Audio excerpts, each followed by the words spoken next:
Mil gracias, director. Mil gracias, precandidatas, precandidatos. Mil gracias a los panelistas. Las mayores gracias a ustedes, queridos jóvenes.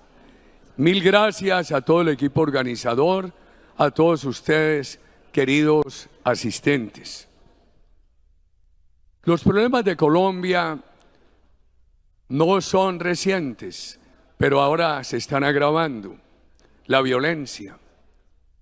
En 2010 habíamos bajado a 10 masacres. Este año llevamos más de 60. El país no había quedado perfecto, pero iba mejorando. Ahora va empeorando. En 2010 habíamos bajado a 15.000 asesinatos, todavía mucho, pero era casi la mitad de 2002. Ahora vamos por 13.000, acercándonos a la cifra del 2010. El país está extorsionado y los ciudadanos ven inútil la denuncia porque no hay una política de seguridad que los proteja. Entonces la denuncia lo que genera es retaliación del delincuente.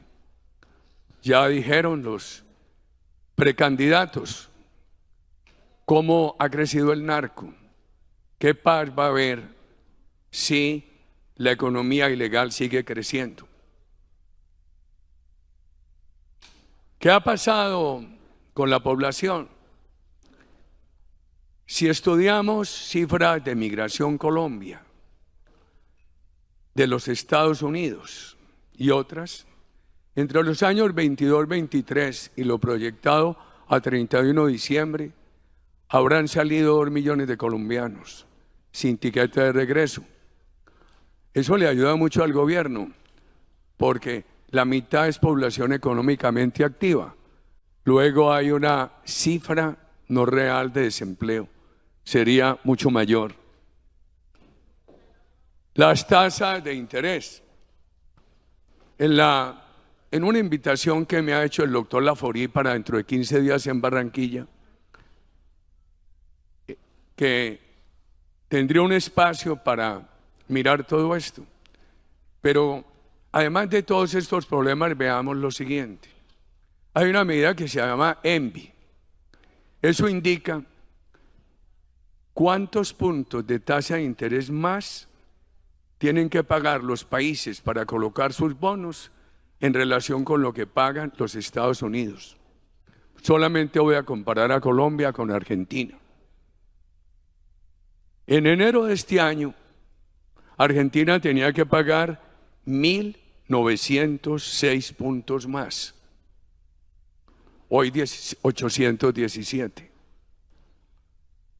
Colombia tenía que pagar 295 puntos más, hoy 312.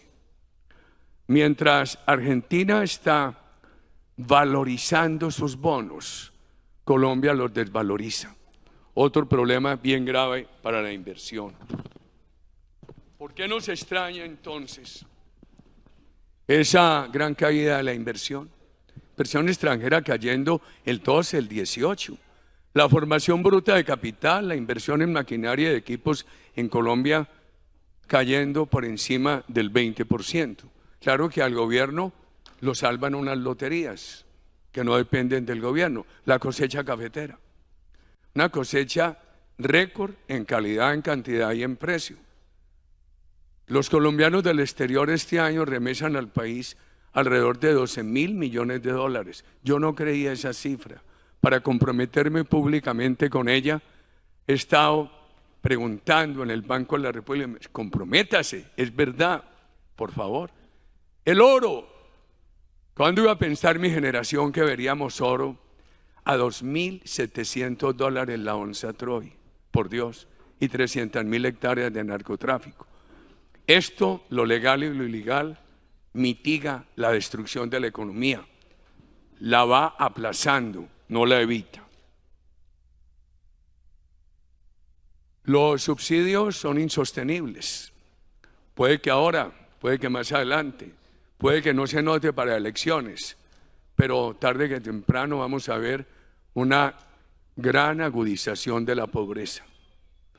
Y tenemos que estar preparados, porque nada es raro que el gobierno, con el gasto excesivo y la ayuda de estas loterías que no dependen del gobierno, nos muestre unas cifras alentadoras para elecciones no sostenibles.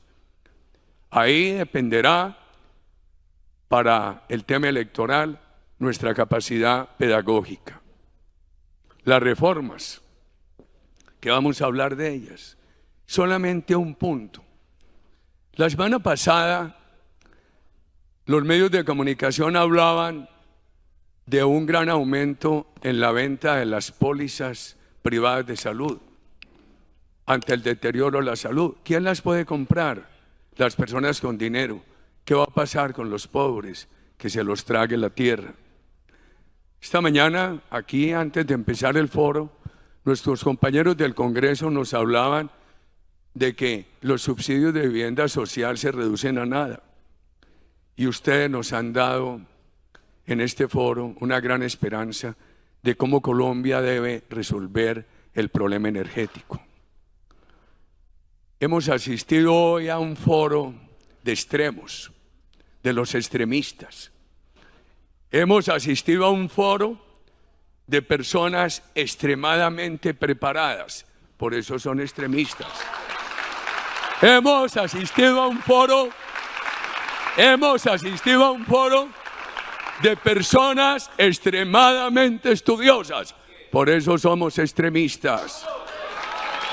Hemos asistido a un foro de personas extremadamente valerosas, por eso somos extremistas. La democracia necesita de estos líderes para resolver sus problemas. Nosotros somos, nuestros compañeros son soluciones para la democracia, con extremo compromiso, con extremo amor a Colombia, con extrema energía. Por eso somos extremistas.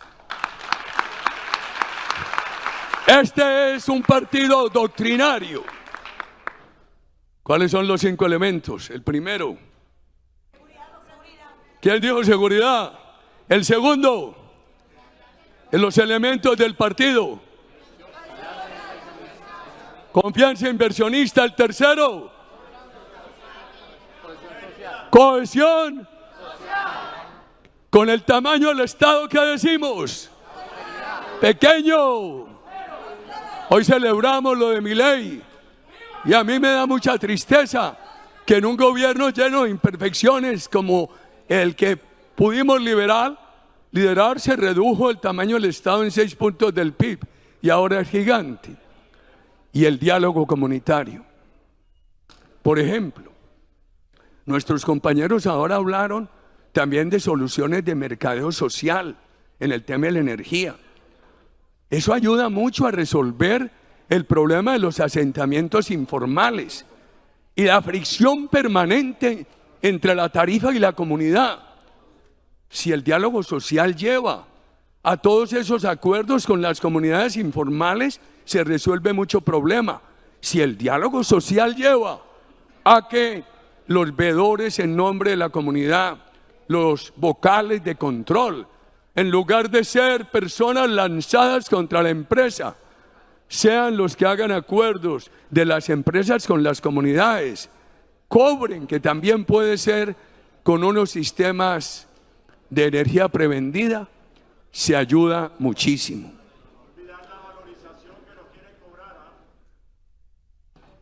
En esa vamos dentro de poco a hacer el tema de infraestructura y esta valorización. Tengan en cuenta esto. Kissinger, a los 100 años, publicó ese libro sobre el liderazgo. No es que yo tenga esperanzas, porque yo no soy del club de Biden y de Trump. Yo soy mayor que ellos. Yo tengo 144 años, 72 de día y 72 de noche. Pero es admirable el libro de Kissinger. Dice que el liderazgo es la intersección de 2 ejes. El primero entre el pasado y el futuro. El segundo, entre los valores perdurables y las aspiraciones de nuestros electores. Yo tengo que hablar del pasado, con lo bueno, con lo malo. No podemos proyectar solamente el futuro, y los jóvenes no pueden proyectar solamente el futuro sin conocer el pasado. En un bellísimo libro, un bellísimo discurso de Alberto Lleras decía: nadie puede imaginar una nación sin conocer sus cimientos y sus ruinas, sin saber que nuestros padres han vivido, trabajado y sufrido sobre ella. Este partido tiene que conocer el pasado, objetivamente, con lo bueno y con la autocrítica, y proyectar el futuro. Nos corresponde, pero el segundo eje, los valores perdurables y las aspiraciones de todos los colombianos. Todos los colombianos quieren paz, ¿quién no la quiere? Y cuando nosotros hablamos del valor perdurable de la seguridad, entonces nos dicen paramilitares, extremistas.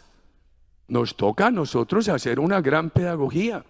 Sin nuestro valor perdurable de la seguridad no va a haber paz. Sin nuestro valor perdurable de destruir las economías ilícitas no va a haber paz.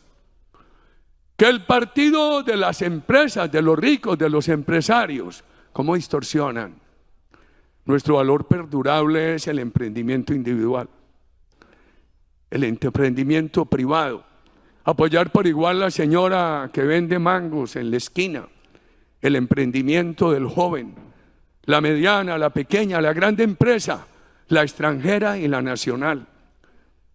Nuestro valor perdurable dice: el apoyo a la iniciativa privada no es un fin, es un medio para lograr la aspiración de todos los ciudadanos, un país con equidad. Yo me atrevería a decir lo siguiente: creo que ha habido en la historia de Colombia errores. Mientras mi generación crecía, no se hablaba de seguridad sino de paz. Entonces a los colombianos no se les hizo la pedagogía de que la paz necesita el componente de la autoridad. Mientras mi generación crecía, los gobiernos no atacaban la empresa privada, ni el general Rojas Pinilla. Pero, se hablaba era de equidad social. No se le hizo una pedagogía histórica a los colombianos de que el fin que todos queremos de equidad social necesita el valor perdurable del emprendimiento privado.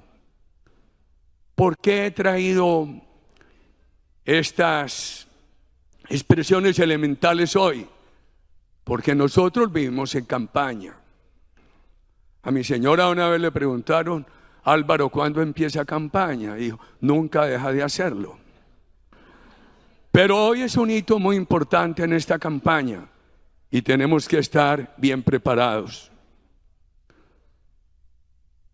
A mí me da mucho miedo los candidatos sin doctrina. Por eso este partido tiene que insistir en candidatos con doctrina. Los candidatos sin doctrina son un peligro, una incertidumbre. El vacío de la doctrina lo llenan con vanidad, con caprichos, con incertidumbre, con lugares comunes. Los candidatos sin doctrina son sugestionables. Uno debe ser convencible, mas no sugestionable. La diferencia entre la convicción y la sugestión es muy clara.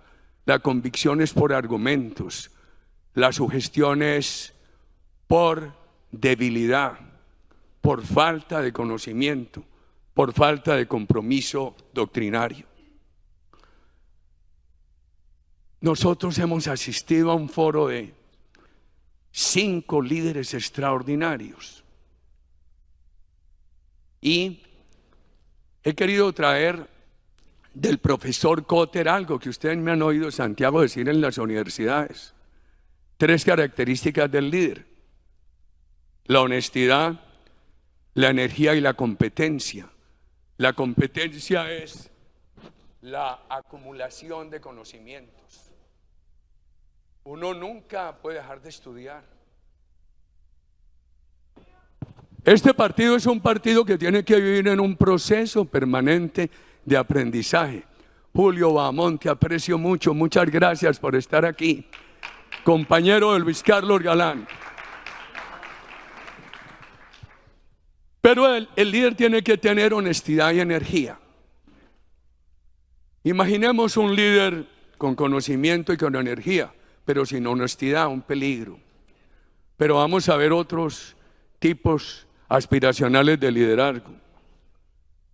Un líder honesto y con conocimiento, pero sin energía. No, yo soy de centro, entonces yo no voy a tomar esta decisión en materia de seguridad.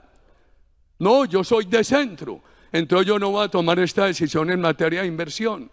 No, es que yo no polarizo, yo no voy a tomar esta decisión en materia de lucha contra el narcotráfico. Cuidado, aquí no estamos hablando solamente de la energía de la fuerza pública. Aquí estamos hablando de que este país necesita, ante la gravedad de sus problemas, líderes con energía para tomar sin miedo las decisiones fundamentales. Es muy fácil protegerse en el cuento, yo no polarizo, pero tampoco tomen decisiones. Mantienen al país simplemente en un remolino donde todo se revuelve y nada se resuelve, queridos ciudadanos.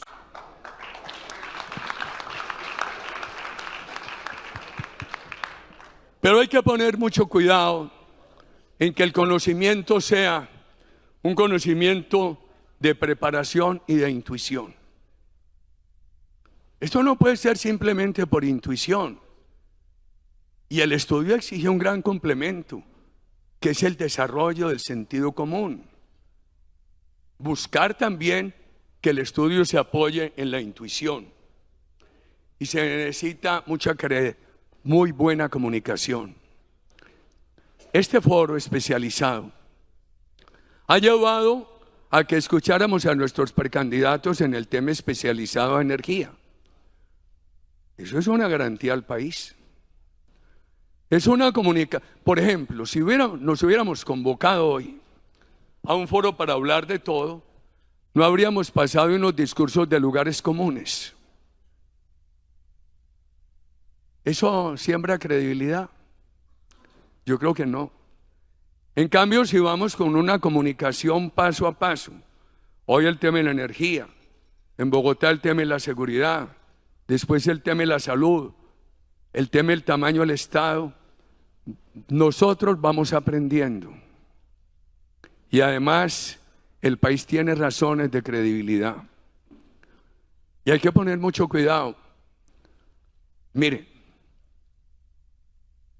si yo insulto al presidente Petro aquí, a los 5 minutos dicen, rifirrafi Uribe Petro.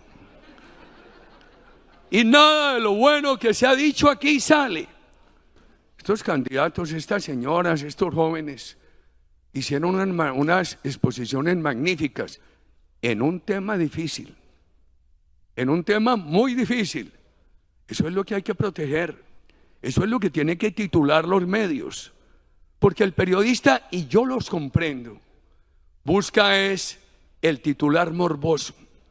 Permítanme, por lo viejo que estoy, darme el derecho de hacer una sugerencia. No para sugestionarlos, sino para convencerlos. No caigamos en la comunicación morbosa. La comunicación morbosa se expande como pólvora, pero dura poquito.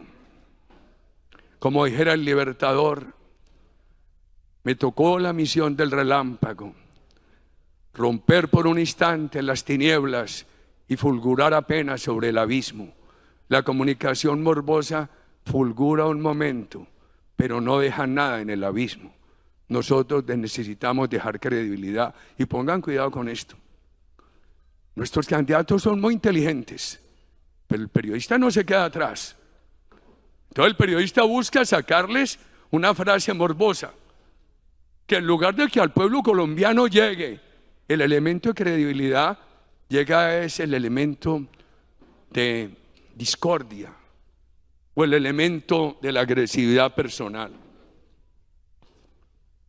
Y me han preguntado muchos, ¿por qué estos foros? Si nosotros hacemos bien lo que queda este año, el entrante, y todo el proceso hasta mayo del 26, y logramos que alguno de los nuestros sea presidente o presidenta, todo este proceso le ayudará a hacer en 4 años lo que de otra manera necesitaría 6 u 8. Este proceso de estos foros le da credibilidad al país, enseñanza al partido y da preparación de gobierno. Tony Blair, en un libro reciente dice, un alcalde, un gobernador, un presidente, el primer año aprende, el segundo año combina el aprendizaje que ha acumulado y su propio liderazgo, en el tercero se vuelve autosuficiente, ya no escucha consejos ni dialoga. Yo diría que nosotros nos debemos detener en el segundo proceso de aprendizaje y también de confianza en la dirección de nuestros líderes. ¿Cómo debemos llegar al año 26? Si podemos, como nos proponemos, que uno de los nuestros sea presidente o presidenta de Colombia, con un gran conocimiento, que pueda empezar a ejecutar desde la hora cero del gobierno, que no tenga que perder el primer año de un corto periodo de 4 años estudiando qué va a hacer, y por supuesto con una actitud de entrar a aplicar lo que se propone, lo conocido, y de seguir aprendiendo. Les voy a confesar algo, lo poquito que yo haya aprendido en la vida, lo he aprendido y lo sigo aprendiendo en el diálogo con mis compatriotas. Recuerden, necesitamos elegir a alguien que llegue no a aprender, sino a ejecutar.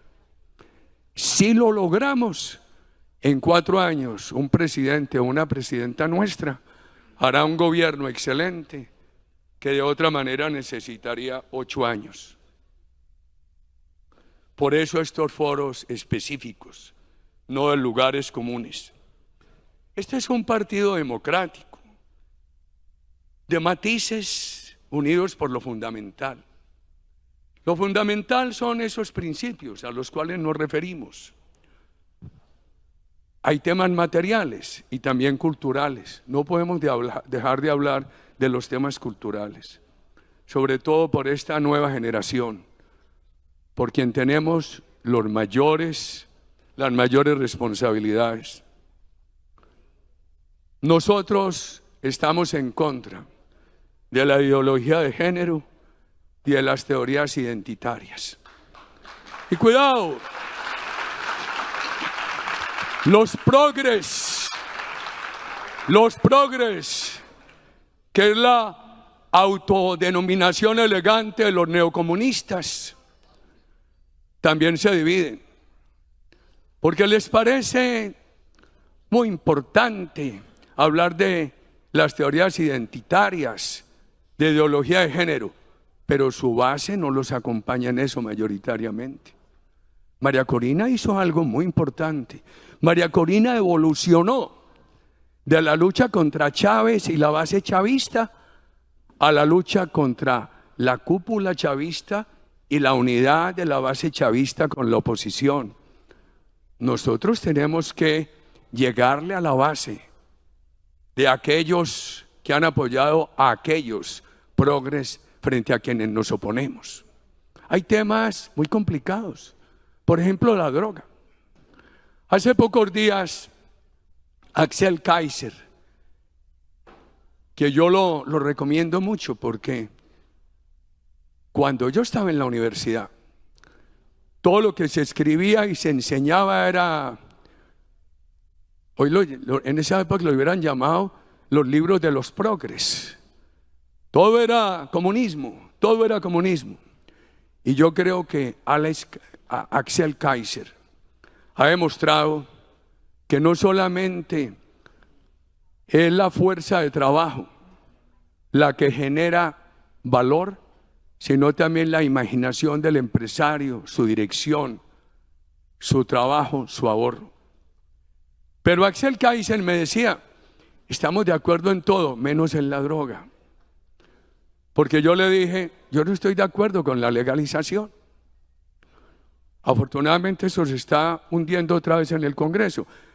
Por favor, digamos lo siguiente, este país no es un país con una legislación de la droga absurda, es muy razonable. Aquí no se mete a la cárcel al consumidor, lo prohíbe la Constitución. Aquí no se mete a la cárcel al campesino productor. Aquí, desde los años 60, cuando Colombia firmó un tratado de ONU, se permite el uso científico y medicinal de las drogas. Lo que se ha dicho es, no los metemos a la cárcel, pero es ilegal. Presidente Duque por eso sacó el decreto del decomiso. Usted tiene esta dosis, yo no lo voy a meter a la cárcel, pero se la decomiso. Claro, claro. Uno hubiera querido una aplicación más rigurosa. ¿Y en qué discrepa Axel Kaiser? Yo le dije, no le digamos más a la juventud que la droga conduce a la libertad, conduce a la esclavitud.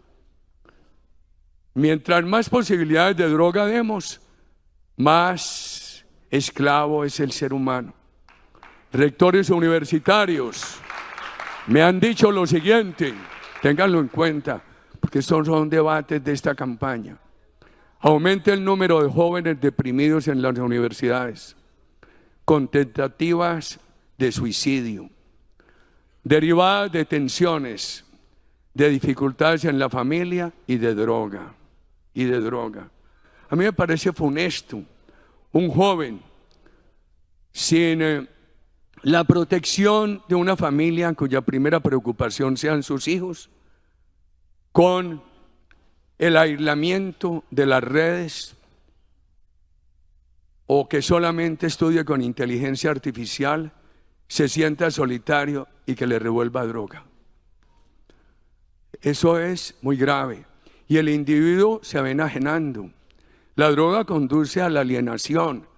Y la alienación muestra que el ser humano ha perdido la libertad.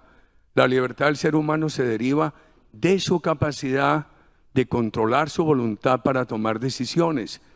Cuando ya es un autómata, ya no controla sus decisiones, ha perdido su libertad. Nosotros respetamos, ¿por qué teorías identitarias? Porque tienen que, es que estos son homosexuales, es que estos son lesbianas. No, señor. Eso lo que hace es estigmatizar, crear posibilidades de estigmatizar a quienes se están identificando. ¿Cuál debe ser la norma nuestra? Nosotros respetamos a todo el mundo, sin tener que entrar a identificarlos. Esto lo hemos venido repitiendo en las universidades. Yo creo que es útil. Es el respeto al ser humano, pero sin tener que meterlo en un cajoncito o en otro, sin tener que ponerle una estigmatización potencial que es la identificación. Nosotros respetamos la unión de los homosexuales, pero tenemos un compromiso que es fundamental. El respeto a la familia natural. Y eso no nos debe dar pena. ¿Cómo vamos a estar de acuerdo con la ideología de género? A entregarle la educación sexual de los niños al profesor, a desplazar a papá y mamá. No puede ser. O la nueva ley del estado de California, que dice que cuando un profesor le detecte a un menor que quiere cambiar, que tiene dudas sobre su género, no le puede decir a papá y mamá. Nosotros no podemos estar de acuerdo. Nosotros no podemos estar de acuerdo con anticipar las edades de la naturaleza. No podemos estar de acuerdo con sustituir el hogar. No podemos estar de acuerdo con que el Estado prime sobre la familia. Lo único que puede hacer el Estado es buscar buenas familias sustitutas cuando haya dificultades en la familia. Y estos debates hay que enfrentarlos. Eso sí, nosotros respetamos a todo el mundo, pero también todos en el desarrollo de sus derechos, de su libertad, tienen que respetar a la comunidad, al colectivo. Respete al heterosexual o al homosexual, pero cada uno en el ejercicio de su libertad tiene la obligación de respetar a la comunidad. En Colombia se ha llegado al extremo por las teorías identitarias de los progres de reclamar todos sus derechos, pero de irrespetar a la comunidad con el ejercicio de los mismos. Las reglas para elegir candidato único. ¿Les interesa el tema? Hagan silencio entonces, a ver si yo soy capaz. Primero, no hay mejor regla que la que se dan los propios candidatos. Segundo, en la historia de este partido, donde hay muchos jóvenes y viejos como yo, hay reglas probadas que no han servido. Hicimos una convención que eligió transparentemente al doctor Oscar Iván por allá en el año 2014-2013. Inclusive yo tenía que salir esa noche para Londres a cumplir un último compromiso con un sector privado internacional. Y Fabio Cherry me dijo, esto está aquí tan incierto que aplace su vuelo. Después me dijo, no, Oscar Iván saca la mayoría que se requiere. La hicimos transparente, pero quedó cuestionada. Los medios empezaron a decir que esa convención la habían manipulado fulano y perano. El proceso de 2018 fue un proceso de foros importantes, de encuestas escalonadas. Alguien me dijo, no, es que alguien me hizo un reclamo, es que habría sido mucho mejor Carlos Holmes como presidente. Yo le dije, puede ser. Si alguien tenía aprecio y hoy por la memoria de Carlos Holmes soy yo. Pero es que eso no se manipuló. Me dijo, no, lo que pasa es que tú trajiste a Duque de Estados Unidos. Sí, yo lo invité a que viniera y entrara al Congreso. Por supuesto. Fue un proceso de encuestas, transparente, como el proceso del 2022. En el proceso del 2022, algunos me dijeron, es que el gobierno quiere que proclamemos a tal candidato porque el gobierno está muy bravo con María Fernanda. Y yo dije, no puede haber proclamación, tiene que haber proceso. Creí que se había hecho un proceso transparente, pero produjo dudas. Yo le quisiera sugerir esto. Sugerir para que lo examinen. Yo creo que hay que evitar reglas que tengan intermediarios. La convención puede tener un intermediario, que es la influencia de un dirigente político o de otro sobre los convencionistas. Cuando no se tiene confianza en las encuestas, entonces se piensa que el intermediario son los encuestadores. Busquemos unas reglas donde no haya el problema de esos intermediarios. Y lo mejor, queridos candidatos, es que sean ustedes quienes nos digan. Déjenme hablar. ¿Sabe qué? Me ha encantado de esta mañana. Estas son unas candidaturas que pueden hablar duro por su transparencia. Cuando yo estaba joven, en las familias colombianas había un gran respeto por la política, por la honestidad de los dirigentes políticos. Después fue apareciendo la corrupción poco a poco y hoy está generalizada. Qué grave, qué factor de destrucción democrática. Y los colombianos hoy o están resignados porque dicen nada hay que hacer, u otros les gusta y dicen, pues me voy a favorecer también con esta corrupción. El partido tiene que pensar cuál va a ser nuestra contribución para enfrentarla. Voy a referirme a dos relaciones: con la comunidad, afecto; con otros candidatos, vamos a dividirlos en tres. Candidatos que compitan con nosotros, los hay afines, con ellos todo el respeto. Antagónicos, enfrentarlos con tesis. A los antagónicos, enfrentarlos con tesis y con resultados. También los hay oportunistas. Produjeron pésimos resultados, pero tienen un buen discurso y convencen y cambian de opinión de la noche a la mañana.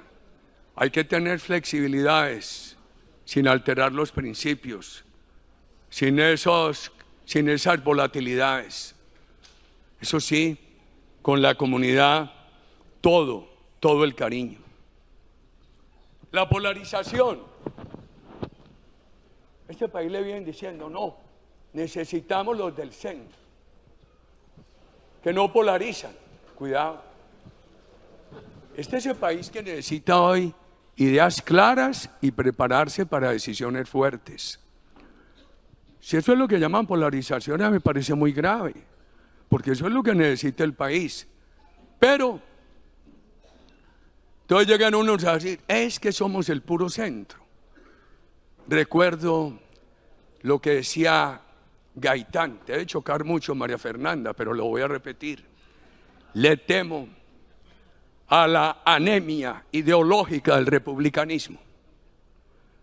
La anemia ideológica para nada le sirve a Colombia, menos en este momento de problemas agravados. Hay que tomar decisiones fuertes. Por supuesto, ser autocrítico.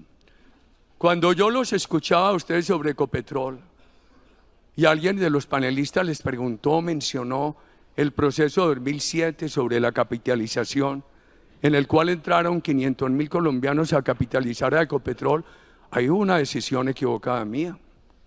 No vimos el futuro. ¿Saben qué se requiere? Se habría requerido y nos faltó definir cualquiera sea la participación privada en Ecopetrol. En adelante el presidente de Ecopetrol lo nombrará el sector privado, así sea minoritario, o el gobierno a partir de una terna del sector privado. Algo parecido me faltó en la nueva EPS.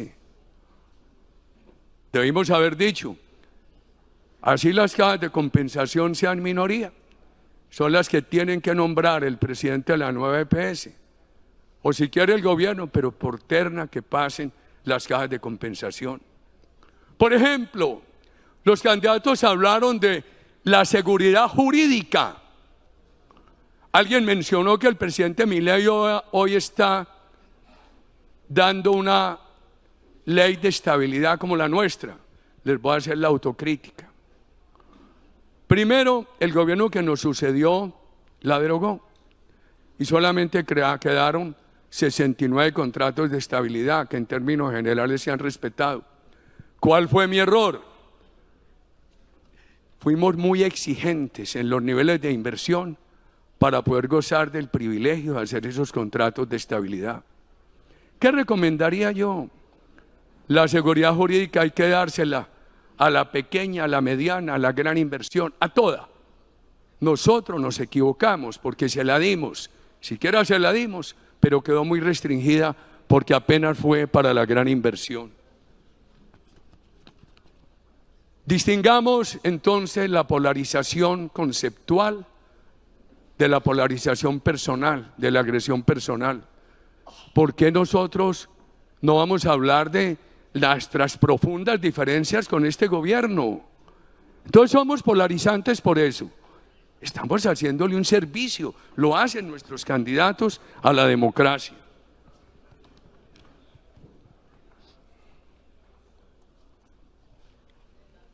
Elementos de victorias. Pensemos en mayo, junio del año 26 y pensemos desde ya, ganamos. Entonces hagamos un recorrido mental, un ejercicio intelectual y de planeación. ¿Qué vamos a hacer desde ya que nos quede bien hecho para ganar en mayo del 26? O hagamos ese ejercicio al revés. Supongamos que perdimos.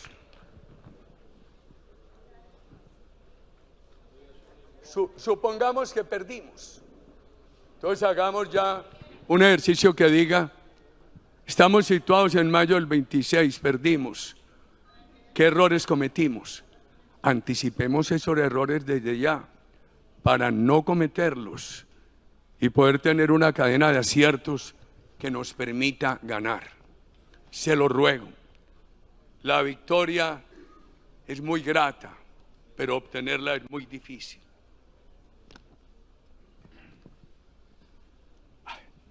Tantos cuentos míos. Ya veo que me volví viejo con todos estos cuentos nostálgicos. No hay que mirar. Por aquí intentaron hacer un gritico. Yo me paré. ¿Para qué eso? Nosotros no miremos hacia abajo, ni digamos abajo o fuera. Nosotros digamos arriba y para adentro. Por aquí hay un compañero del Cesar que me decía, mi papá me enseñó siempre a mirar para arriba y me habló de dos palabras claves, empujar y jalar. Nosotros empujemos y jalemos hacia arriba, no empujemos hacia abajo. La victoria es más generosa con quienes miran hacia arriba, empujan hacia arriba, de frente al 26, el 30 en Bogotá. Gracias, Barranquilla. Muchas gracias, presidente.